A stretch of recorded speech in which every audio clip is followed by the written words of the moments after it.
Hebrews. This is Prophets of Awakening. This is our evening Shabbat class. We're going to close the Sabbath out. I'll be reading. I mentioned Jubilees chapter 23 this morning, and I talked about it a little bit on Friday night. So I'm gonna go over there and read it. That way I can have it over here on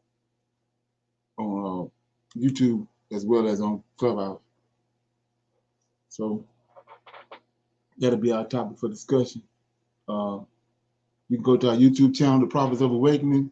We have over 700 videos that you can check out and examine them and get out of it what you want, get some meat out of it.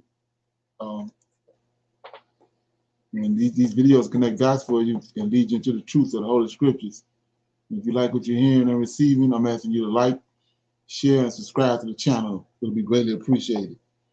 And for those that want to help the channel or move it along, you got a cash app at the bottom of the screen. Okay. This is a non-Messianic channel. We deal with the Tanakh and the Torah. Tanakh being the Old Testament, Torah being the first 5 books of the Old Testament that consist of our laws, our statutes, the judgments, and our culture, way of life for Hebrew Israelites. So with that, I want to say shalom and welcome to the channel and welcome to our evening Shabbat class, okay? We're going to do our moment of silence, our evening Shabbat prayer. We're going to read the Psalms. Got a few current events, a little needs and known information. And then we're going to our Q&A. And then we'll open it up for our topic for discussion. Like I said, I'll be reading out the book of Jubilees and revealing some things in chapter 23. Okay. So this moment of silence is for the Lord of hosts. All of these doing to bring about our prophesied deliverance in these last days. Okay. Oh Lord, we come before thee at this hour on your day that you have given unto us for rest, the end of your Shabbat, praising you and honoring you because of your position, both in heaven and upon the earth, a position in which the Creator, Yahweh, have given unto thee. Through your spirit and counsel, O Lord, we have awakened. We have awakened to know who we are as a people and who you are as our Savior and our Redeemer. We are thankful for all that you have done, and we are eagerly searching out the scriptures that we may be in the right place at the right time upon your arrival to this planet. O Lord, we pray to thee that you continue to let your light shine down upon us in spirit and in truth. And we love you and we seek you daily, O Lord. There is none else besides thee to redeem us. And we see you in the affairs of the world, and we are faithfully awaiting your deliverance. Peace be unto you. Okay. So with that being said, I'm going to read the Psalms. Okay. I'm going to read the Psalm.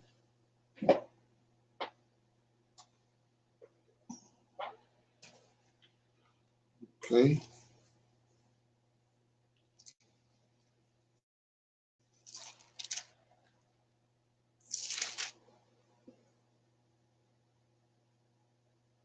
Okay, I'll read Psalms 23 Psalm 25 is a prayer for guidance and protection. Psalm of David. Unto thee, O Lord, do I lift up my soul. O my God, I trust in thee. Let me not be ashamed. Let not mine enemies triumph over me. Yea, let none that wait on thee be ashamed. Let them be ashamed which transgress without cause. Show me thy ways, O Lord. Teach me thy paths. Lead me in thy truth, and teach me, for thou art the God of my salvation. On thee do I wait all the day. Remember, O Lord, thy tender mercies and thy loving kindness, for they have been ever of old. Remember not the sins of my youth, nor my transgressions, according to the mercy, or to thy mercy, remember thou me for thy goodness' sake, O Lord. Good and upright is the Lord. Therefore will he teach sinners in the way. The meek will he guide in judgment, and the meek will he teach his way. All the paths of the Lord are mercy and truth, unto such as keep his covenant and his testimonies. For thy name's sake, O Lord, pardon mine iniquity, for it is great. What man is he that feareth the Lord? Him shall he teach in the way that he shall choose. His soul shall dwell at ease, and his seed shall inherit the earth. The secrets of the Lord are with them that fear him, and he will show them his covenant. Mine eyes are ever toward the Lord, and he shall pluck my feet out of the net. Turn thee unto me, and have mercy upon me, for I am desolate and afflicted. The troubles of my heart are enlarged. O bring thou me out of my distresses. Look upon my affliction and my pain, and forgive all my sins. Consider my enemies, for they are many, and they hate me with cruel hatred. O keep my soul and deliver me. Let me not be ashamed, for I put my trust in thee. Let integrity and uprightness preserve me, for I wait on thee. Redeem Israel, O God, out of all his troubles. So that was Psalm 25 is a prayer for guidance and protection by David. So like I said before, if you want to get the truth and understand how it is to deal with the Lord of hosts, David is that man to deal with. Okay. So I was going to shine a light on something and go back and look at it. It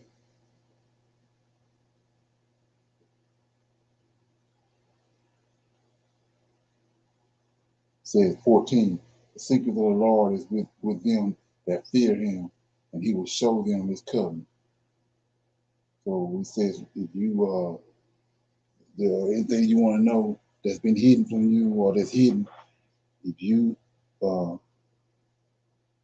keep his ways, keep you steadfast on him, your eyes steadfast on him, says he will show you all these things and reveal his covenant to you. Okay. Any comments? Okay. With that being said, we're gonna go into some current events.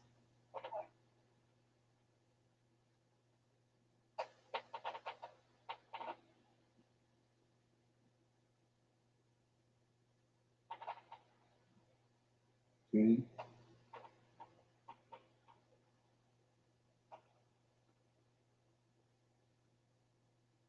As it continues to attack the Gaza Strip, Israel says it had no choice but to attack Gaza to disarm and cut it off.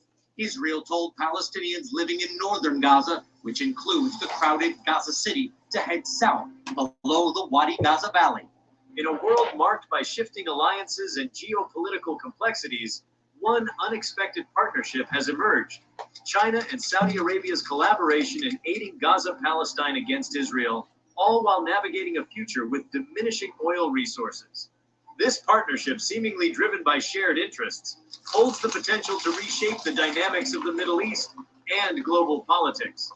This essay delves into the intricacies of this collaboration, exploring its motives, implications, and the broader context of a post-oil era. China and Saudi Arabia's relationship has evolved significantly over the past few decades. Historically, their interactions primarily revolved around oil trade. Saudi Arabia, as one of the world's largest oil exporters, played a pivotal role in supplying China's growing energy demands.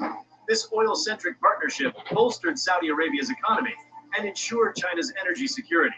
However, the world is undergoing a transformative energy transition. The era of fossil fuels is gradually fading, and nations worldwide are pivoting towards cleaner, sustainable energy sources. This shift poses a formidable challenge to oil-dependent economies like Saudi Arabia's. Recognizing the impending threat, Saudi Arabia embarked on a mission to diversify its economy. I'm good, brother. Shalom. All right. This strategy aims to reduce the kingdom's dependency on oil and transition towards a more diverse and sustainable economic model. China, as a global leader in renewable energy technology and a proponent of the Belt and Road Initiative, offers a strategic partnership for Saudi Arabia. The BRI, often dubbed the New Silk Road, envisions extensive infrastructure development, economic connectivity, and mutual benefits across Asia, Europe, and Africa. Saudi Arabia's Vision 2030 aligns with China's economic interests in the Middle East, paving the way for a broader and more comprehensive partnership. China and Saudi Arabia's newfound collaboration in supporting Gaza-Palestine against Israel cannot be examined in isolation from their evolving relationship and regional interests. Several motives underpin this cooperation, each stemming from their unique strategic imperatives. Both China and Saudi Arabia share concerns about the Israeli-Palestinian conflict's impact on regional stability. By supporting Gaza-Palestine, they aim to counterbalance Israel's influence in the Middle East. For China, this translates into securing its energy supply routes, while Saudi Arabia seeks to assert itself as a regional power. Gaza-Palestine's reconstruction and development present a fertile ground for economic opportunities. Both countries are keen to invest in infrastructure projects, including hospitals, schools, and housing, offering a chance to diversify their economic portfolios. China's Belt and Road Initiative complements these ambitions, facilitating investment and trade in the region. China and Saudi Arabia recognize the importance of fostering positive relationships with Middle Eastern nations to advance their diplomatic agendas.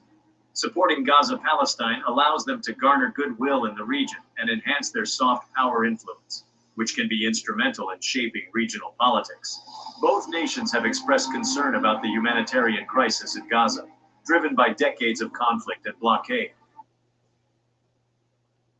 For these two nations, but also for other countries in the Middle East.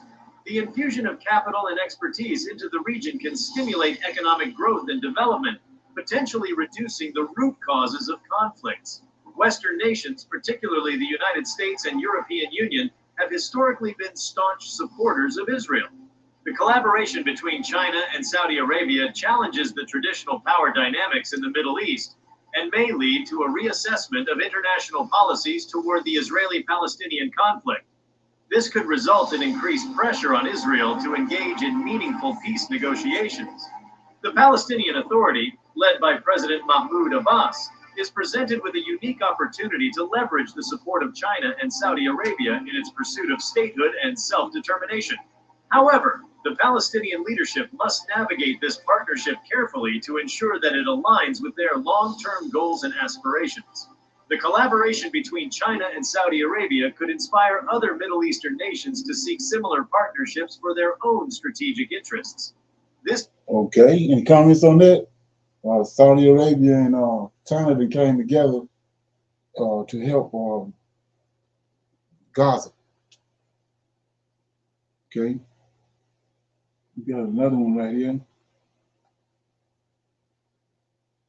We already know that 2024 is going to be one of the most difficult years we have faced in decades. And that is troubling, especially since we just went through a pandemic that lasted 3 years. We saw lockdowns, we saw mask mandates, schools closed, businesses shut down, people lost their jobs, and people lost their lives. That is troubling. But now, according to reports and experts, they are telling us 2024 could be even worse than what we just experienced. That's why I want to give you this warning.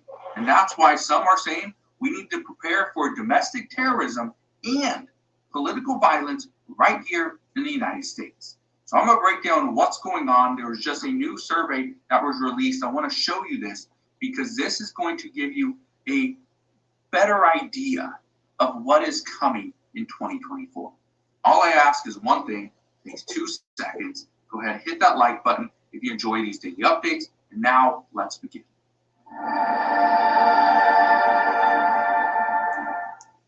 So today is January 13th, 2024. We are less than 2 weeks into the new year, and we've already seen the United States attack the Yemen Houthis. We've seen Hezbollah threaten the United States with potential terrorist attacks right here on U.S. soil. We see migrants coming in through the U.S. southern border in just record numbers, and these things don't stop. And that's not even talking about what happened earlier today, where Taiwan had a presidential election. The DPP ended up winning, which now there are increased tensions between Taiwan and China, which means the United States could be pulled into that battle as well. Again, a lot of problems. But I was reading this article just this morning. Let me show you this. It says, in this turbulent year, peace has to start at home for the United States. Now, I want to read you just a little bit of this article, and then I want to show you the report, the survey. Look at this. It says, with so much of the world already racked by violent conflicts, it is hard to imagine that things could get any worse this year. But that is precisely what many American foreign policy experts fear will happen, according to an annual survey conducted by the Council on Foreign Relations. It says, for the first time since the survey began 16 years ago, three of the 30 conflict-related risks that respondents were asked to assess were judged to be both highly threatening to U.S. interests and highly likely to occur over the next 12 months. Now, I want to show you this, okay? Because these are the conflicts right here. These are the top conflicts to watch in 2024. You can see all of them. There's none down here in Australia. So there's 3 in the United States, okay? Again, these are 3 in the United States. There's some also abroad, but these 3 here are tier 1 high priority, okay? Now I want to show you what those are, okay? And here's the tier list right here. Let me just show you this. Okay, so this is tier 1 right here. And you can see in the United States, it's A, C, and G. Let's go through them. This is the first one. Right here. A is growing political polarization in the United States, particularly around the 2024 presidential election, leads to acts of domestic terrorism and political violence. That is what we're hearing. Okay? This, again, this is a survey, but it's a tier 1. The likelihood is high, impact is very high as well. So when we look at this is the problem. They're saying that this is most likely to happen within the next 12 months. An election's going to happen in 9 months. Okay? So when this happens, again, this is the troubling part. They are saying that it's going to be domestic terrorism and political violence. Now, why would we even see any of that? Well, the presidential election. But there's also increased tensions as well. Okay? Let's go back to this tier 1 list. It says right here in letter C, a surge in migration to the southwest border of the United States, driven by criminal violence, corruption, and economic hardship in Central America and Mexico.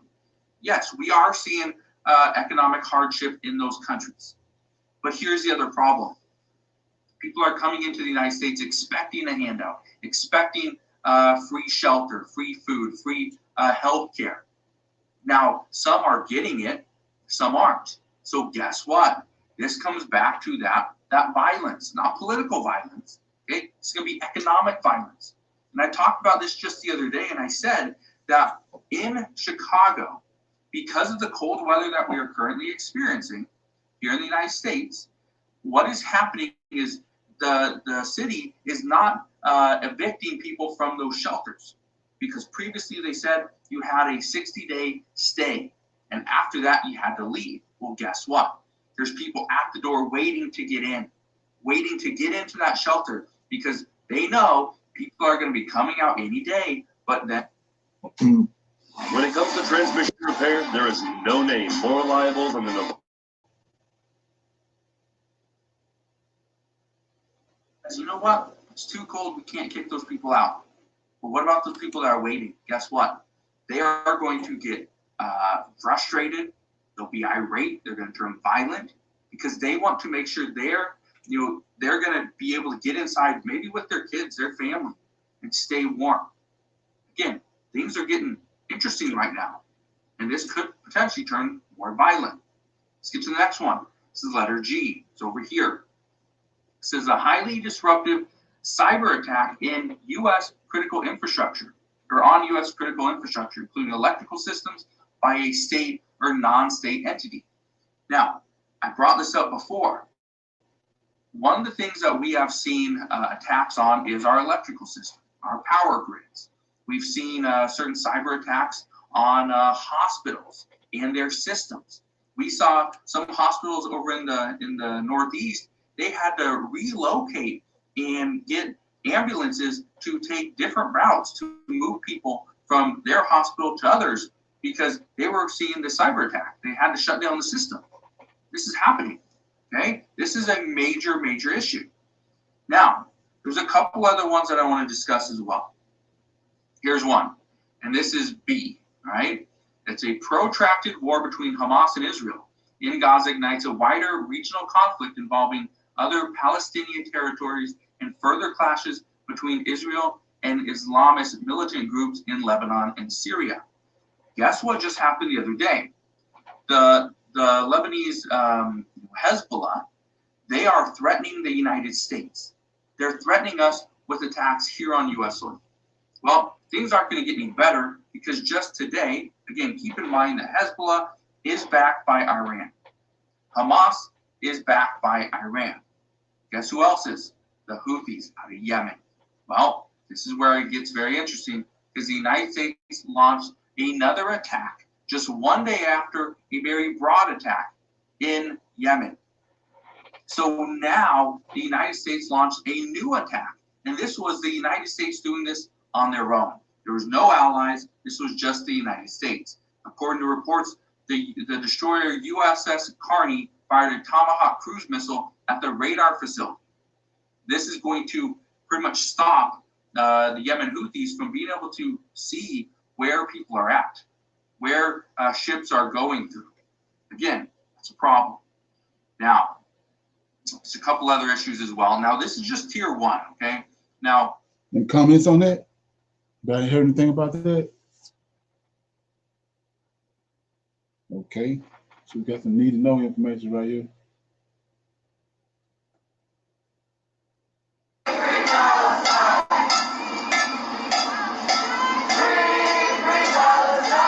New York's got a lot of problems right now. Rising crime, an asylum crisis, and rents nobody can afford. And only 28% of New Yorkers approve of the mayor, who they voted for. But is this all really his fault? Not good news for New York Mayor Adams. His approval rating has fallen to its lowest yet, just 28%, lower than any other mayor's approval rating in over a quarter of a century. Oh, he's doing an awful job. Clearly, one of the things that people are responding to is what they see around them. Homelessness on the streets, fear of crime. New Yorkers are angry. I join that anger. Spokesman for the mayor said incorrect polls come out every day, but the real numbers can't be questioned, he said. The homeless rate is high, the crime is high, and the train station, the transit, it's awful.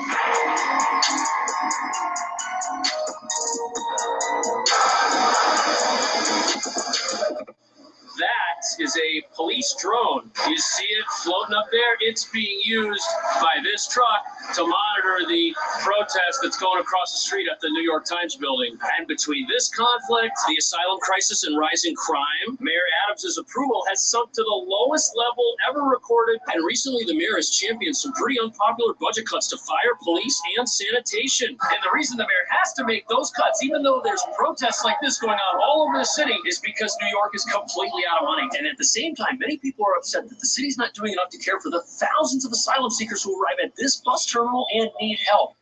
Now, the mayor is attacking single homeless people. But make no mistake, if he wins this, he will come for homeless children next. And unfortunately, Unfortunately, the city is just completely out of room. Earlier this week, people were seen lining up at a re-ticketing facility looking to see if any shelter beds were available. Because the shelter system is full and they had actually been forced to give up their beds to other new arrivals. And people fear what will happen later this month when families in the city's shelter system also begin getting evicted. And to make matters worse, the FBI recently seized electronic devices from the mayor as part of an investigation into his 2021 mayoral campaign. Two sources familiar with the matter said the mayor turned over 2 cell phones and an iPad, and later turned over additional electronic devices. The mayor issued a statement saying he's done nothing wrong. Now, to be clear, the investigation's still ongoing. Nobody's been charged for the crime, but the mayor's enemies may be seizing these opportunities to try and tie him to all of New York City's problems at once. But Eric... Okay. Any comments on that? It's not just New York, guys. Plenty of cities in the same predicament. They broke all because of these migrants, these immigrants. And they have a weather problem too. Flooded streets. Right. Yes. Right. Got too much going on at one time. Right. Unnatural weather phenomenon. Okay. So with that being said, I'm gonna open it up for some Q&A. Anybody have any questions, comments about anything they want to talk about? Something that came across? Okay. No, sir. So what's going on right here in China? Then we'll go to our Jubilees Chapter 23. African countries what's going on in like Africa? Nigeria, Ghana, Ethiopia, and so many more countries are facing a problem, and that problem is increasing every year. And the people, the local people that are producing their own authentic traditional fabrics are losing out in a lot of money.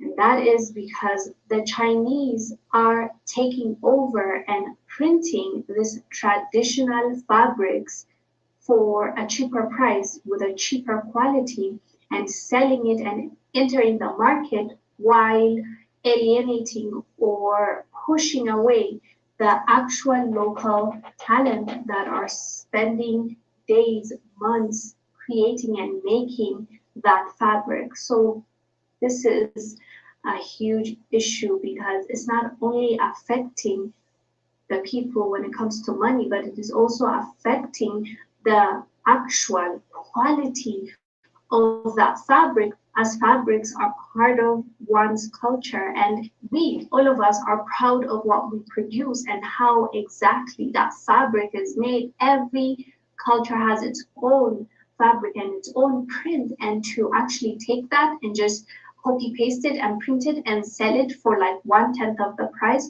obviously is going to affect not only the monetary value, as I said, but it's also cultural appropriation, but in the worst possible way. They're not taking it to wear it and celebrate those people's cultures. They're taking it so that they can get money off of it, and they're changing the fabric because they're not producing it the same way as people are producing it. What the Chinese are doing is pretty generic. They are copying and pasting it on random fabric and selling it. That's why they're able to sell it for cheap. But these people, these cultures, they spent years and years trying to come up with that and settle on something that represents them in the best way possible, but they are being deprived of that. Watch this clip, we'll come back and discuss. Kano's co-formatted dye peat is one of the last surviving hand-coloring textile makers in Nigeria. For the last 70 years, Mahmoud Abubakar has been using only natural dyes to produce traditional fabric. He worries about the future of the trade, though. This place has been around for more than 500 years. Arabs, whites, and people from all over Africa come here because this business is not a small one. We expect that the youth should desire to be part of it, so that when we are gone, they will replace us. However, designers say cheap Chinese manufacturing means it doesn't make good business sense to produce textile locally. Kano's contemporary textile market is the largest in Nigeria. The progress we have made in this business is that we now have our own graphic designer who draws the designs and sends them to China for them to produce the textiles and send back to us. The Nigerian Textile Manufacturers Association blames the decline in locally made fabric on the Chinese imports, which they claim are often smuggled. So obviously, this is not fair. And I believe the main player in this whole industry that can stop this from happening, at least in our own countries, is the government. Outside of the country, maybe it might be hard, but if a Chinese company is coming, let's say, to Ethiopia and saying that we want to sell this for cheap and let's enter the market, the government can stop that because this should be illegal. You can't just copy and take my cultural attire and make that attire a really horrible quality and then try to sell it to me. This is criminal. But okay, so like I said, when you understand who these people are, this is what they do. And this is what people don't look at these things and then analyze it and take it all the way go in with it, because the same way they're doing this right here with this fabric, they did the same thing with our scripture. They don't give a damn what it is. If there's money involved in it, they're gonna do it. They don't have no allegiance to our God. Go back to, like I said, the DNA and phenotypes and all that. And they don't give a damn. So they'll shut down the whole 500 years of tradition just to make some money and make some bullshit fabrics. Start coming in people's country, steal their patterns, and then go make them. It don't matter to them. We was reading that, how he was saying that in the scriptures, how that we was gonna be cast among the people that don't respect our elders, don't respect our young, don't respect our culture. They don't give a damn. They can make some money off of it, they're gonna do it. They gave us a counterfeit redeemer, and look all the money they made off of that. Any comments, questions? And we the cash cow. That's the problem. We the cash cow. Right. And there's some? Yes, sir. Right. So, like I said, last night on Clubhouse, we was talking about Jubilees Chapter 23, and then I mentioned a little bit this morning. So, the thing about Jubilees 23 is you have a lot of Israelites, Hebrew Israelites, and a lot of Christians, whatever, trying to want to know what is the outcome of the world in the very end. And like I said, a lot of Israelites want to know what's the outcome. They're trying to put it together when, like I said, it's right here in Jubilees, especially when you understand what Jubilees is. The angels are talking in the book of Jubilees. They keep record by Jubilees every 50 years. That's what a Jubilee is. That's why this book called the Jubilees, because they give you account of everything in 50-year increments. So let me get this. Chapter 23. Okay.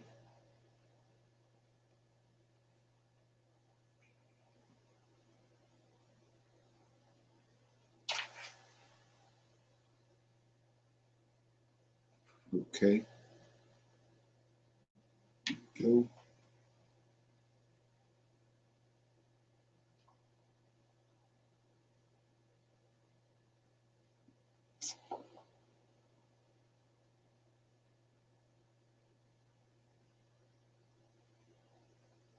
So I'm gonna start reading right here. It's I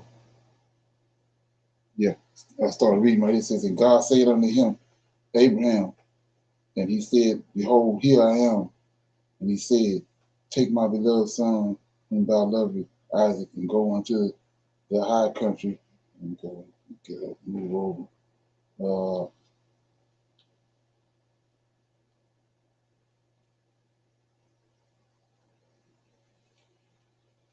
Okay.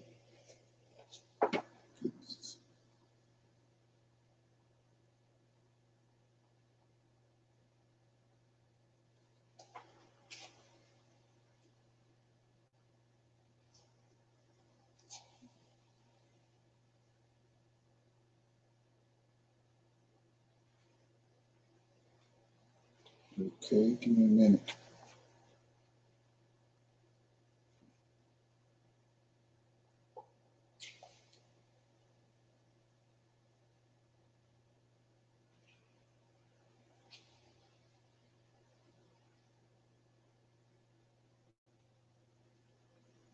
Okay, it says, and he placed his two fingers on Jacob, and he placed the two fingers of Jacob on his eyes, and he blessed the God he blessed the God of gods, and he covered his face and stretched out his feet and slept the sleep of eternity, and was gathered to his fathers. And notwithstanding all this, Jacob was lying in his bosom, and knew not that Abraham, his father's father, was dead, that's his grandfather. And Jacob awoke from his sleep, and behold, Abraham was cold as ice. And he said, Father, Father, but there was none that spake. And he knew that he was dead. And he rose from his bosom and ran and told Rebekah his mother. And Rebekah went to Isaac in the night and told him.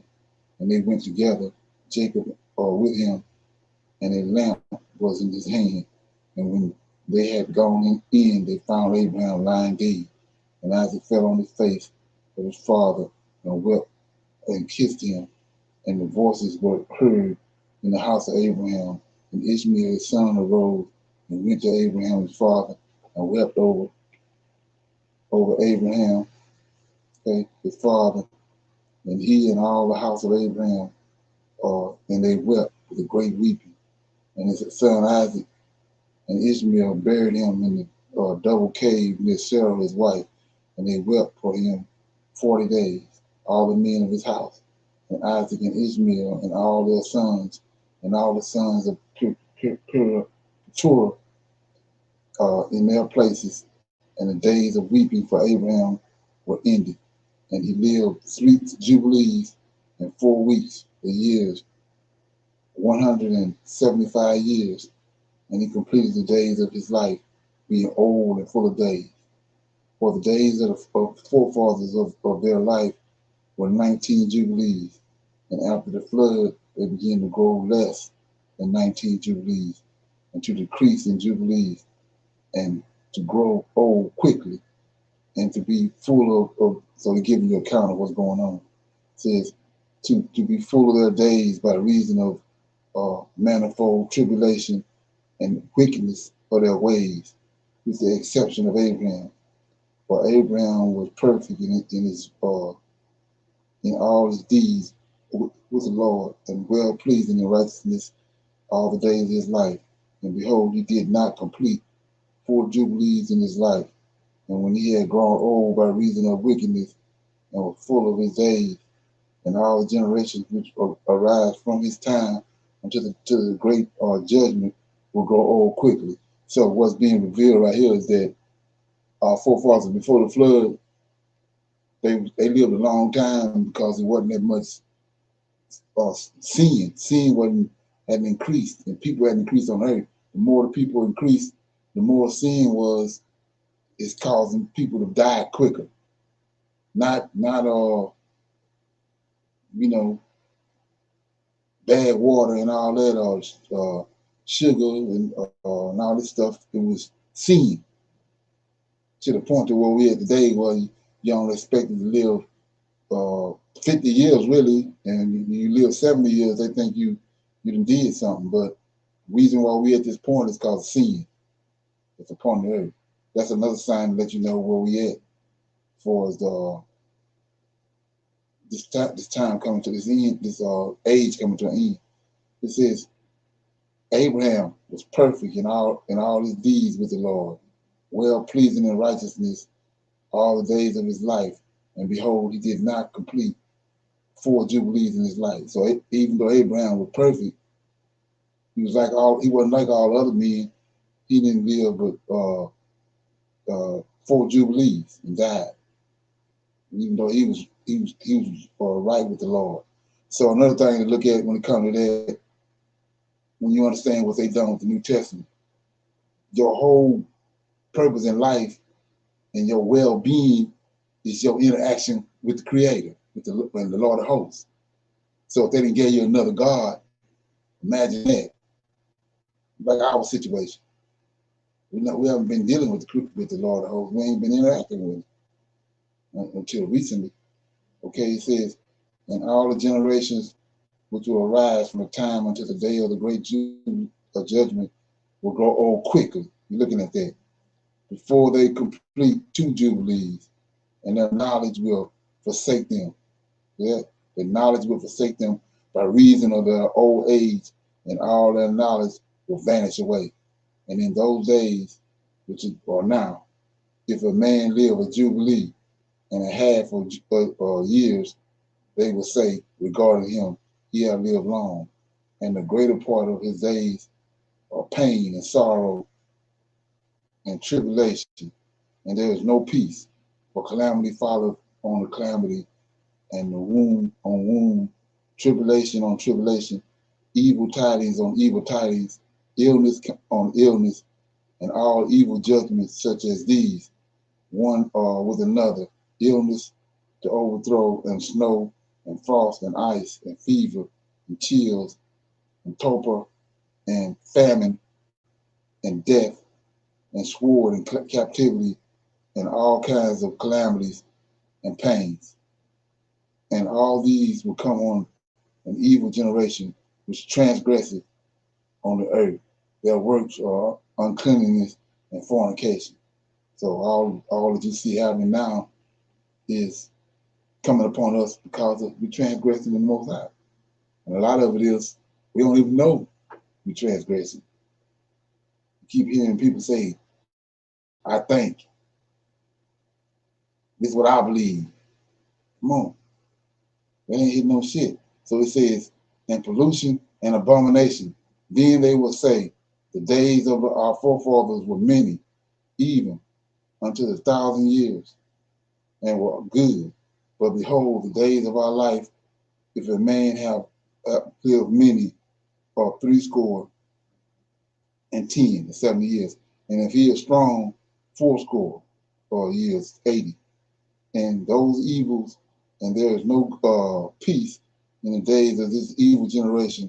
And in that generation, the sons will convict their fathers. You're looking at that, and the elders of sin and unrighteousness, and of the words of their mouth, and the great wickedness which they perpetuate, and concerning their forsaking the covenant which the Lord made between them and him, that they should observe and do all his commandments and his ordinances and his laws without departing either to the right hand or to the left.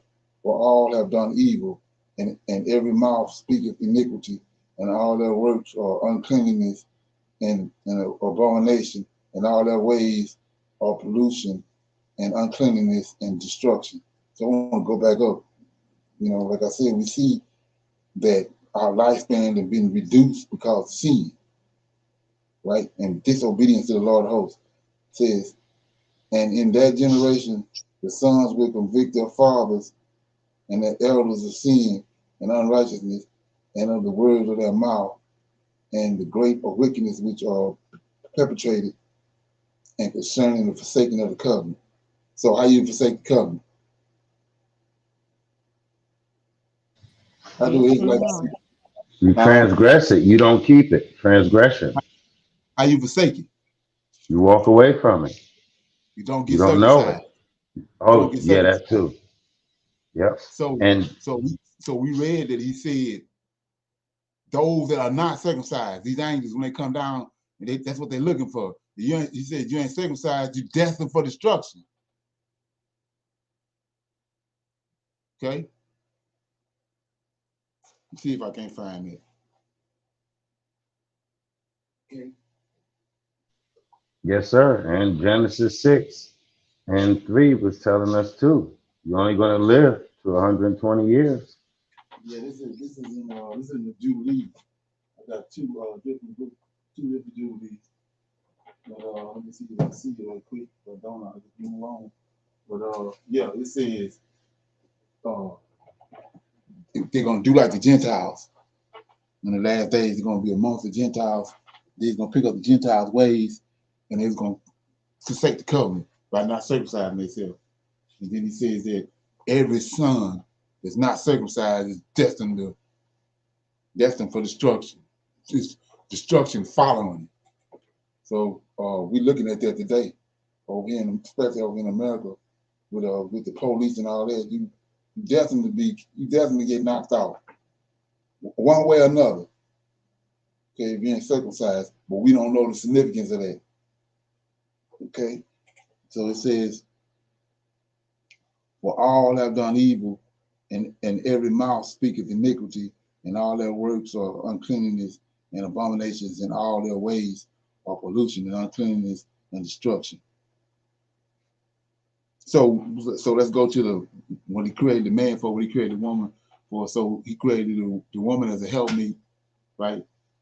And we know the order: angels, and the angels dealing with the Lord of hosts, man dealing with the angels, and the woman dealing with the man. So if you come across this information right here and it's sticking in your head, your son, you to help me, your son, you're gonna make sure you get circumcised. You're gonna stay on his ass till you get circumcised, or if it's your husband, he ain't circumcised. That's what being a helpmeet is.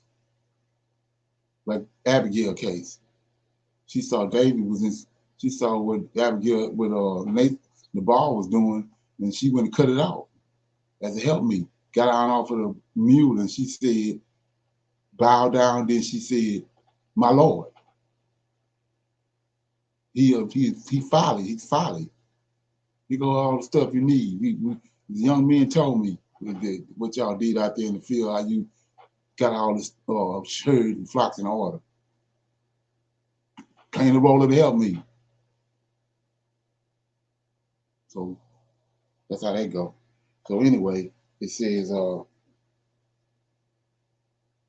"Behold, the earth will be destroyed on account of their works, and there will be no seed for the vine and no oil." And then, so you ain't got to make a Negro do it.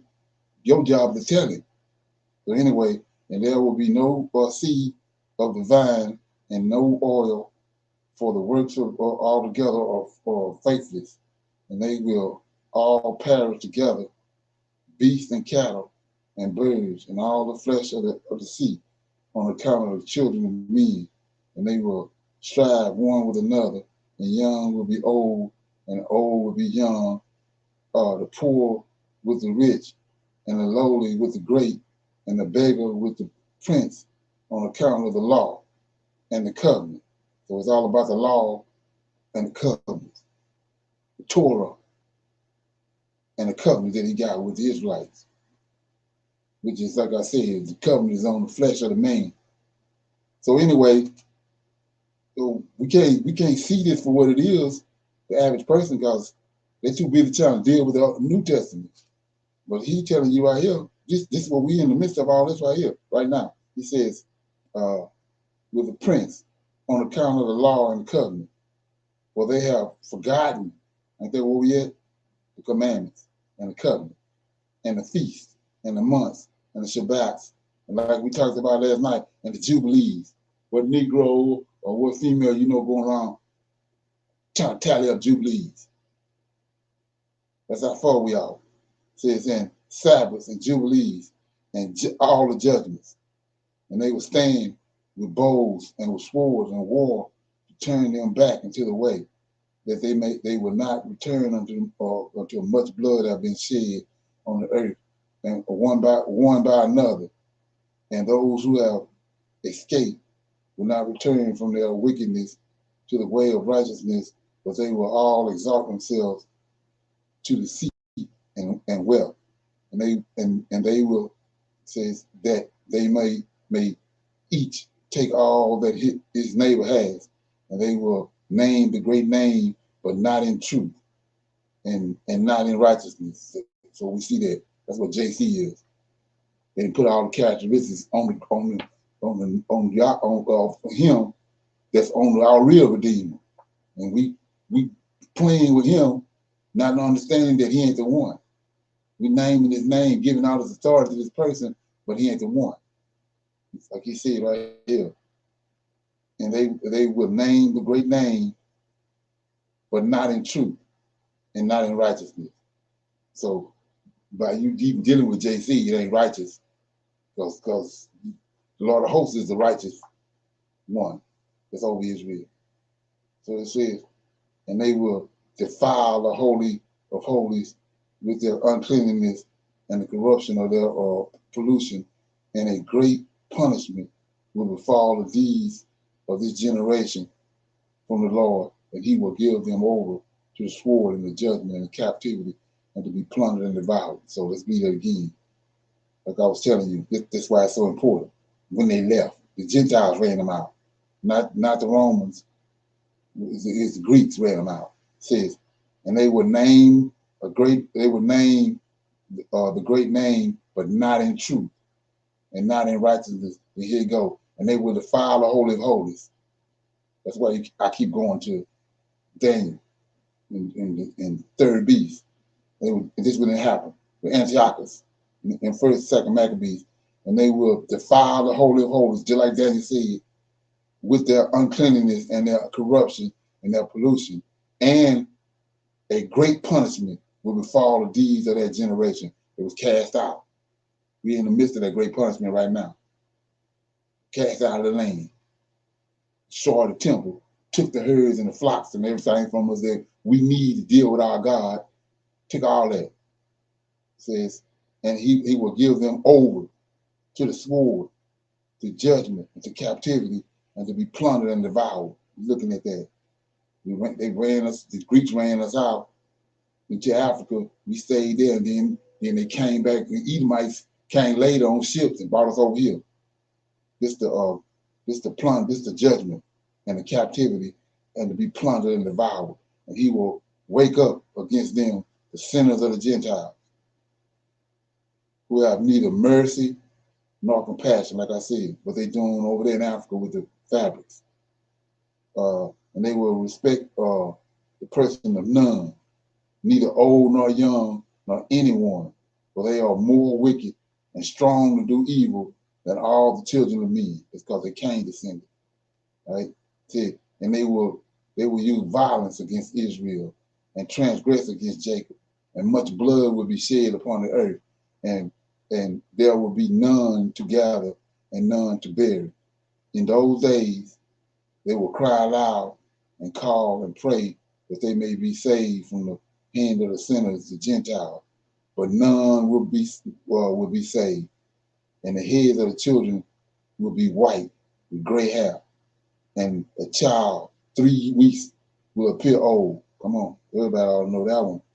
Kids look like they're old men now. It says, and a child of 3 weeks will appear to be old like a man of 100 years in their stature, right? Down syndrome. Their statures will be destroyed. Their stature will be destroyed. They're not going to get to their regular height, normal height of a man, right? They will be destroyed by tribulation and oppression, right? So then, we in the midst of that right now. We over here amongst the Gentiles, under the curses. All this happened right after Abraham had died, okay? And so it says, the 26th, this is what we're looking forward to, that everybody trying to figure out. It says, and in those days, the children will begin to study the law. That's where we at. And to seek commandments and return to the path of righteousness. And the days will begin to grow many and increase among those children of men. So days going to start flying by until that days draw nigh to 1,000 years, and to a greater number of years than before was a number of days. And there will be no old men. This is what we're looking forward to. Nor one who is satisfied with his days, for all will be as children as youth, and all their days they will complete and live in peace and in joy. And there will be no Satan nor any evil destroyer, for all their days will be the days of blessings and healing. And at that time, the Lord will heal his servants, and they will rise up and seek great peace and drive out their adversaries. That's what we was dealing with Thursday night. The stone, hit the image at the end. They will drive out their adversaries, and the righteous will see and be thankful and rejoice with joy forever and ever, and will see all their judgments and all their curses on their enemies. Like I said, we're looking at that. We're looking at the transfer right now. And their bones will rest in the earth, and their spirits will have much joy, and they will know that it is the Lord, right?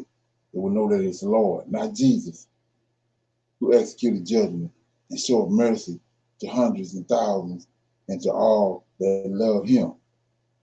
And do thou, Moses, write down these words, for thus are they written, and they recorded them on the heavenly tables for the testimony for the generation forever. Okay. Let me see. Yeah, that's it. Anybody have any comments on that? That was Jubilees Chapter 23. If you want to read it on your own.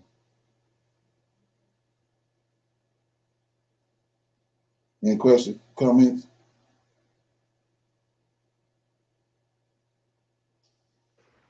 No, thank you. Okay, yeah. So that was like I said, that was Jubilees Chapter 23, and what it's telling you is, like I said, I don't know about nobody else, but I would want to hear what the angels got to say rather than what these Edomites wrote over in the New Testament. Okay, so that's what they told. That's what was conveyed to Moses and what was conveyed to Abraham about what was going to befall us. Okay. Shalom. Okay. So the angels of Gabriel is the angel of understanding, correct? Right. It's more than one. They all got understanding, but for instance, when in Daniel, when Gabriel, Michael told Gabriel to go make Daniel understand. So if you telling Gabriel to go make him understand, that means he understands. It's just that that's one of the roles that Gabriel have. They all, if you read the book I wrote, you can see that they roles interchange with each other. It's like for example, it's like when a man, it says that Abraham, we just read, Abraham took Jacob's hand, put it over his eyes, then he gave up the ghost. And then he says, and then he was gathered unto his fathers. Well, his father, the spirit is the man is the spirit of the man. The body is just housed and is used while he here on earth. So when he gave up the ghost and went back to his fathers, the spirit ascended. Well, there's angels there that their responsibility is to receive that spirit. And we know Raphael, that's one of Raphael's characteristics. Gabriel, that's one of his characteristics. So they roles interchange. They got some roles the same responsibility in certain cases. Okay, thank you. Yes, sir. Right.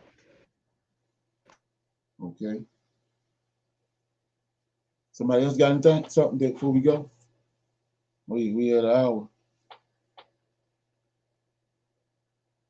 Okay, so like I said, that was Jubilee Chapter 23. If you want to read it and try to get an understanding out of it. Okay. So with that being said, we say shalom, shalom, another shalom. Shalom, shalom. Pass another week. All right.